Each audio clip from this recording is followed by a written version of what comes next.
The life of a man is really short. People do the mistake of assuming it to be a long drawn process when it is not. How do you say a certain journey is long or short? It depends on the targets that you need to achieve. An examination of 1 hour may be long enough if you have just one answer to write, but an examination of 3 hours may be short if you have 50 answers to write. So it depends on what is the target, what is the quantum of goals which you need to achieve. If that is large, life is short, and that is large for any rational human being. We need to achieve a whole lot of things if you want to excel in any single desired profession alone. It takes nerves of steel, day in and day out, and still you are just 1%, as Isaac Newton had said, that he's just collecting pebbles on a seashore whilst the great ocean of truth lies undiscovered before him. And therefore, because you are living within the wave, you don't experience the speed of the wave. You think that days and weeks and months and years make life a long process, when it is not. Just the other day you were a small child giggling and laughing. Just the other day you were going to school. Just the other day you were looking for a job. Everything passes in a trice. Nothing stops. Time is ruthlessly moving at its steady pace. In such a situation, we need to understand two things: where we are and where we are going. Where we are, you might be at an established position, you might have a job in hand, or you might have a degree, or you might have a good establishment. But that is usually not enough for most people. Most people are not happy with their jobs. That's because they think their potential is not commensurate with the designation of the job that they have at hand. And the reason is not because of some extraneous reason. The reason is only the internal effort that a certain person puts is not up to the mark. I mean, if you want to excel in a certain examination and you are not committed enough to prepare for that in a very dedicated manner and put in the hard work, then you are essentially fooling yourself. If you are not loyal to your own self, you are acting inauthentically, in bad faith, that Sartre used to say. So it is very important to be true to yourself. The greatest mistakes that a certain person makes in his life is when he is not true to himself, when he tries to fool himself, when he knows a certain thing to be wrong and still does it. And that is because he cannot control himself. That's why he falls into addiction. That's why he falls into depression. That's why he falls into failure, into unfulfilled promises and forlorn dreams. That's how regret is born. Don't become a victim of these things. Live a life which you are satisfied that yes, I have done something which is commensurate with my potential. There are so many people who don't have their limbs. So many people are devoid of senses, handicapped in different capacities, having financial problems, health problems, family problems. If you are fortunate enough not to have it and you still indulge yourself in distractions and kill your potential,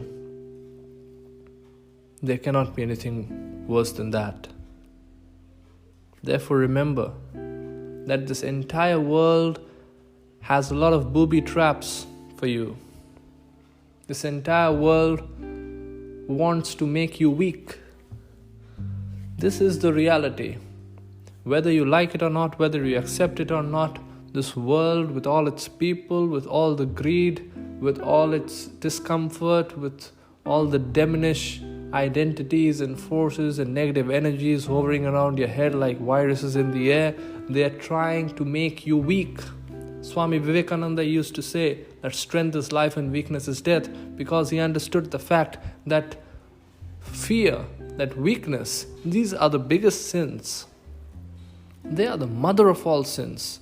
When you become fearful, when you become internally weak, that is when you fall prey to all sorts of addictions, compromising your own moral compass and going into the wrong track. This is to be avoided. And if you allow yourself to go into the abyss of these distractions, they are going to ruin you. I mean, they are unsparing to the very end. Just like time, which is a ruthless horse pacing at its steady pace. These forces of distraction or negative attraction, they are ruthless and unsparing at a similar level. It therefore becomes imperative on your part to become absolutely strong, hard, disciplined. And the way you can become that is by becoming calm, by not allowing your emotions to deviate from the normal because of extraneous pressures. If someone abuses you, if someone has a fist fight with you, if somebody creates a ruckus in your locality, if somebody pelts stones at your glass door, or if somebody tries to cause any harm to you, how much perturbed will you be? Will you lose that smile on your face, and more importantly, the smile in your heart, and will become tensed? Or will you handle it with equanimity? That's most important. If you are able to maintain the level of calm that you are designated for, nothing in this world will be able to deviate your mind, and if your mind is not deviated, you will keep moving in the path of progress and you will achieve success faster than anybody. Remember, this normal traditional route is the shortest cut. There is no shortcut other than this.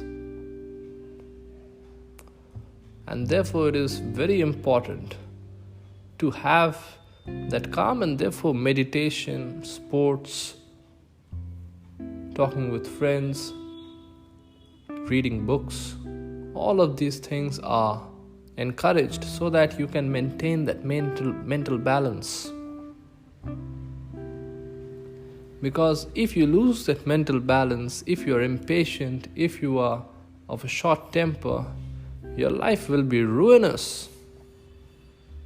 Not just your life, your health will go down, everything, your family relations, people around you will become, their mental peace will be gone. Never create such a thing. Your personality should be such that it spreads positive energy not within yourself only, but also to all the people surrounding you. Positive energy. And that's only possible when you stay happy. People should be confused. How on earth are you so happy? Despite all the ups and downs, every time you're happy, you're joking, and you're progressing in life. You're on the top, whether in examinations or in job or whatever, you are on the top. And you're facing a whole lot of opposition, a whole lot of people trying to harm you, and you're on the top. How? You're happy. Remember, the great boxer Muhammad Ali, even when he was being jabbed on his face with powerful blows, he used to pretend and he used to joke around, and that confused his opponents. That is the sort of mentality that you require.